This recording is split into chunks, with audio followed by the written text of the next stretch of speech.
po sa ating presidente. Openly, sinabi nila sa akin na bulag na daw ang tao, hindi na masira si Duterte, si Presidente Duterte sa IGK. So ang inisip nila is ang illegal drugs naman daw po. So nung time na yon, na-curious ako kasi inaamin ko, no, hindi ko naman sinabing magandang record ko. Talagang after noon talaga, binabaat ako ni Father Alejo na may sobre na 20,000 doon sa upuan ko.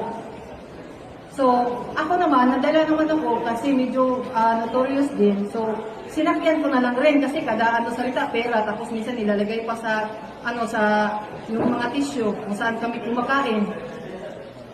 So, nung September, tapos October, hanggang November, bumalik pa rin si Father Alejo sa amin, sa bahay namin. Binigyan na naman ako ng pera. Nung November kasi, ganito po yung nangyari doon. Ang gusto mangyari ni Senator Trillanes, tatawag ako sa kanya, ito ang sasabihin mo, i-record ko sa CP. Yun din ang ginagawa niya kay Motabato at kay Trillanes para daw walang ligtas. So every time na, ito tatawag ako sa'yo, ito ang sasabihin mo, ganito, ganyan, ganyan, tatawag ako ulit. So nire-record nila sa audio kung ano yung pinagsasabi namin. Kaya para matakot kami na bumalik daw.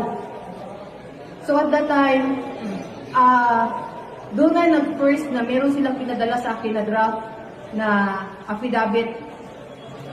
Nung time na yun, na-shock ako sa affidavit kasi una-una, yung may relasyon daw yung yung si City Councilor at saka si PRR Day. And then ang worst is nakita ko na mayroong drugs na ini-involve nila si Presidente Duterte. So nagtanong ako, bakit may drugs? Kasi nga daw, hindi na daw maniniwala ang tao sa IGK. So dapat, yung drugs naman. First draft, sabi niya, ito papasok ko sa'yo, mamaya na, ipapa-approve ko muna kay Senator Trillanes at saka kay Senator De Lima. Tapos pangalawa, hindi, uulitin ko na naman, second draft na naman, hanggang nag-third draft, fourth draft, and then nag-decide sila na pumunta daw ako ng Maynila. Nandito yung mga forward sa akin ng yung back and forth na yung pamasahe, papuntang Manila, at saka yung ticket ko na nung December, yung pagpunta ko ng Manila rin. Pagdating doon sa Manila, doon sa may forum, nakita ko si Las Cañas. Sa kanilang forum, makikita mo sa aming pag-usap, never sila nagsalita na mga kung sabihin nila, hanapan natin ng paraan na bumagsak yan. Actually, may text pa nga si Atty.